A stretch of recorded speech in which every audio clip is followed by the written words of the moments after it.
They had absolutely no idea you were this sharp until you suddenly flipped the whole table over.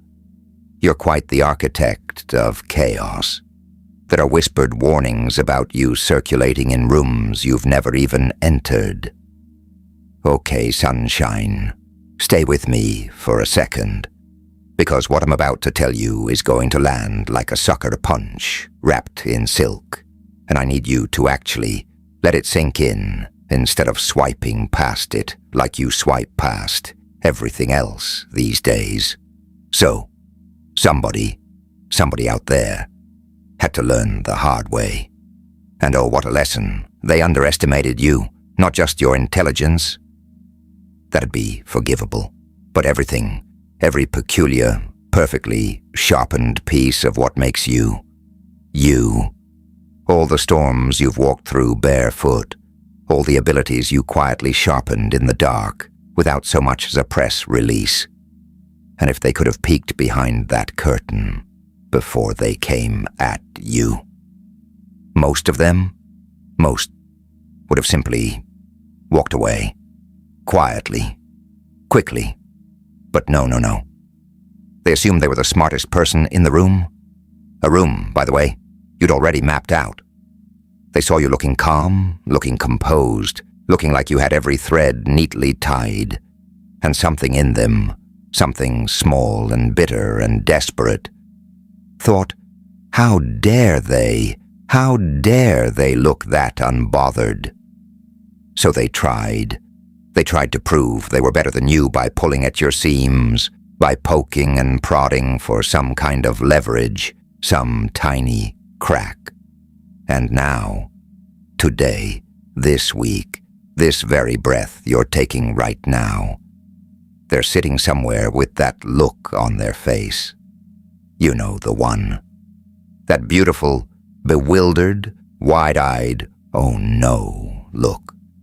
Because they're realizing you were running the whole operation the entire time, and they still don't know how far down the rabbit hole actually goes. Here's how the whole comedy always begins, cupcake. Somebody wanders into your orbit, and they're, oh, so friendly at first. Warm smiles, pleasant pleasantries, the whole performance, because that's the window where they think they get to study you. Funny thing is, hilarious, actually. You were already studying them. You've got this delicious little trick where you read people before they even register they're being read. First conversation and you'd already assembled the entire dossier, full profile, zero effort, like breathing. And on top of that, you've got this pattern recognition, this wiring that honestly makes people uneasy when they finally clock it. They'll do something small, trivial, forgettable. Then weeks later, months later, they'll do something else, completely unrelated, they think. And somehow, you stitch it all together. You take a throwaway comment from 3 months ago, a suspicious pause from last Tuesday, and suddenly the whole conspiracy crystallizes before they even know they're conspiring. You spotted the ambush before the ambushers tied their boots, and you've got all this knowledge, stacked, cataloged, cross-referenced, about manipulation, about psychology, about how people operate when they think nobody's watching, because you had to learn it, not from some dusty textbook in some sterile classroom. From the trenches, sweetheart. From actually living it. But nobody ever really tries to know the real you, do they? They wallpaper their own fears over your face. They project their own mess onto your silhouette. And meanwhile, you're sitting there 10 steps ahead, almost embarrassingly humble about it. Half the time, not even clocking how razor-sharp you actually are. So this person, this bold little adventurer, got a front-row seat to their own spectacular unraveling. Is this really working for you? Let's try a dangerous approach. They want you silent. My book teaches you how to scream louder than them. Check out the evolution of the anomaly. Grab it from the description or pinned comment of this video. Anyway, back to the madness. The whole time, the whole beautiful, chaotic time, they thought they were getting one over on you. They thought you were naive.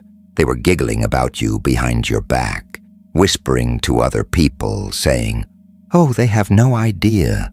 They think this. They think that." And every single syllable of it, fiction. Lies stacked on assumptions, stacked on more lies, like a tower of wet tissue paper in a windstorm. And the wild part, the absolutely delicious part. The second they started spreading stories about you to other people, you already knew. You don't always know how you know these things, do you? Sometimes you're standing near somebody. They say one sentence, and you just feel the static crackling off the words and go, "Yep, that one's a threat." That's the thing that genuinely freaks people out about you. Treasure. That's the thing that makes them fidget in your presence without understanding why. Their knees go weak and their confidence goes weaker. And because this particular person wanted so desperately to fully humiliate you, they ended up humiliating themselves instead. Poetry. Pure, unscripted, beautiful poetry. And now they're pacing back and forth going, how do they know this? How did they figure that out? Who told them? Some days they'll grudgingly admit you're just that sharp. Other days, their ego crawls back into the driver's seat, and they convince themselves you must have had help. Somebody must have been slipping you intel, and here's the thing. They're not entirely wrong, are they? You do have help.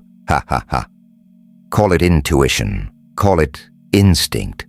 Call it that little voice in the back of your skull that never ever sleeps. But it's real, and it's been co-piloting your life since day one. Sometimes it's not even knowledge in the traditional sense. Sometimes it's a dream that hits different. Sometimes something inside you trips an alarm, a full body, don't trust this. And you get a weird crawling feeling around a person, and a week later you find out exactly why. That's not luck, gorgeous. That's a frequency most people never learn to tune into. And people, slowly, reluctantly, with a sort of nervous reverence, are starting to realize you are absolutely not the one to come for. Now, here's the part that actually matters. And I mean matters. There's a group of people out there right now, not lurking in bushes, nothing unhinged, but genuinely fascinated by you, studying how you carry yourself, how you navigate the absolute tornado of your own existence. And they can't stop bringing you up in conversation. And the word that keeps surfacing over and over like a coin that won't stay at the bottom of the fountain, is intelligent. Not just clever, not just book smart. Intelligent, in a way that unsettles people who can't quite decode it. And by the time we're done here, you're going to understand, really understand, exactly why they can't stop whispering your name. Because it comes down to two things, two habits so deeply woven into who you are that you don't even notice how rare they make you. Imagine a blade buried under years of rust and dust, darling. Most people walk by and see scrap metal, dull, forgotten, not worth the trouble. But somebody who actually knows craftsmanship, they pick it up and feel the edge still humming underneath. That's you, your quietness, the way you don't beg for the spotlight, the way you move through life without demanding a standing ovation. None of that is softness. That's the real signature of a mind operating on a level most people don't have the clearance to access. And only the ones paying close, careful, almost obsessive attention ever catch it, and picture one more scene.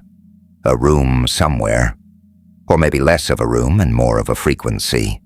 A group completely locked in on your signal, and your name comes up. Somebody asks, "Have you noticed what they do when everything goes sideways?" And everybody nods, because yeah, they've noticed.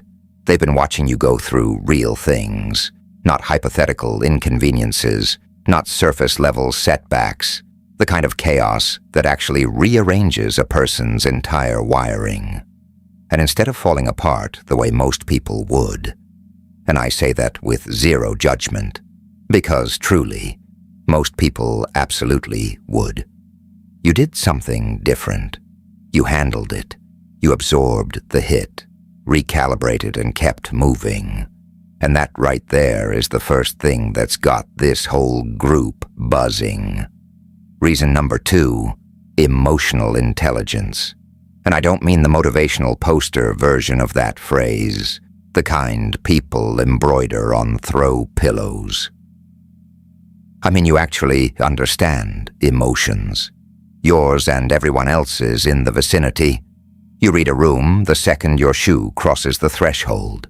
You read a person in about 4 seconds flat. You can even read your own internal weather patterns better than most people ever learn to. You've got this maturity that honestly makes people who lack it feel a little exposed around you, like they showed up to a formal event in sweatpants. You stay balanced even when everyone around you is absolutely unraveling. You've got this quiet discipline of figuring out what an emotion is actually trying to communicate instead of just reacting to it like a marionette on tangled strings. And underneath all of that, you're deeply empathic. You feel for people, big heart, beating loud. And this group, they notice it, and honestly, they respect it more than they'll probably ever tell you. The people paying real attention aren't drawn to the loudest voice in the room. They're drawn to the ones who listen until every other sound fades out. That's you, sugar. Maybe you felt like a stranger in every room your whole life. But here's the twist, and it's a good one. They're not ignoring you. They're absorbing everything about you. They describe you as wise beyond your years, borderline unsettling how deep you go. You speak from somewhere most people never learned to reach, a depth they didn't even know existed. And here's the part that'll really get them squirming. They watched you go through actual difficult situations, including with people who were not kind to you.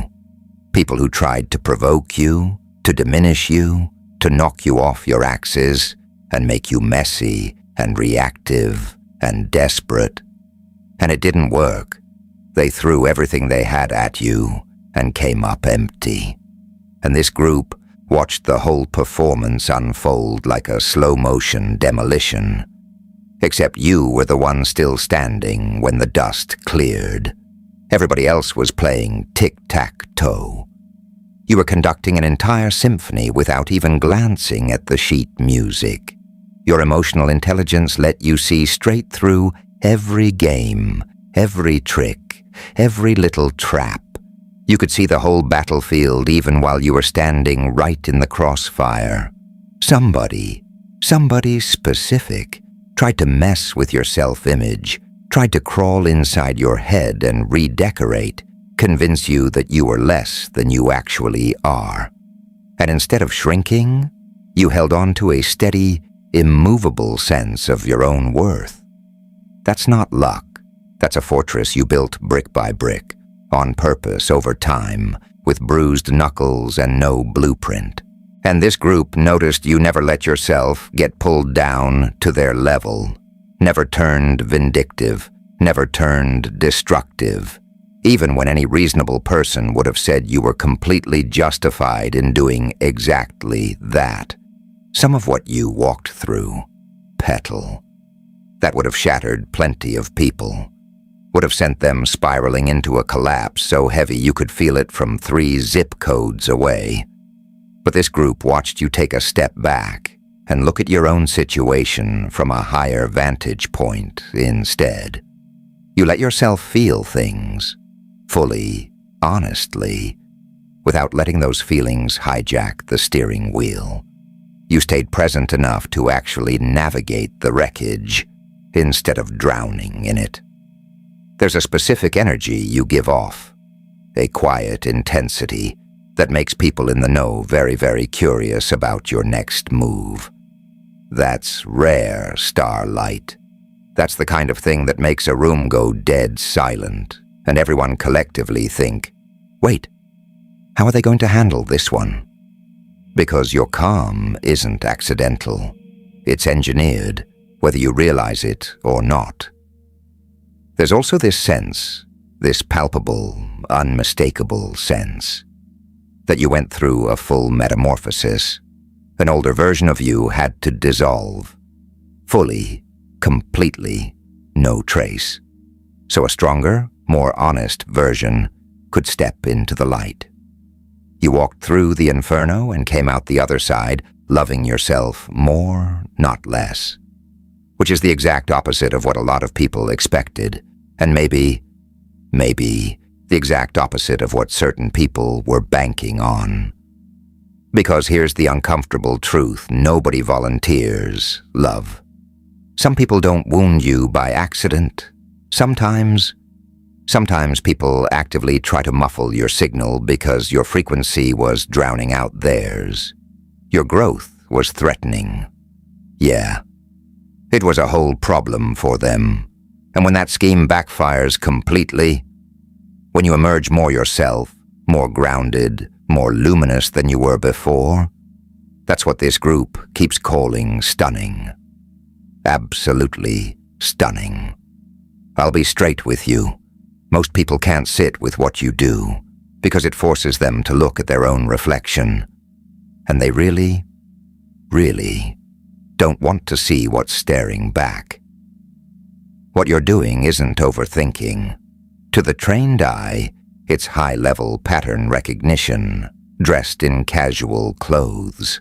Maybe you've dealt with real anxiety, real fear, real 3 a.m, chest-tight, brain-running laps. How am I going to survive this moments? Maybe you're still walking through some of that right now. But even in the thick of it, this group sees you leaning back into your own instincts, reaching for the aerial view instead of letting the fear swallow you whole. They see you as brave, somebody marching straight into the fog instead of running from it. Some of you have naturally become healers without even trying, without filling out an application. You've got a way of talking about your own healing that helps other people mend too. Through what you say, what you create, how you show up when someone's having the worst chapter of their life.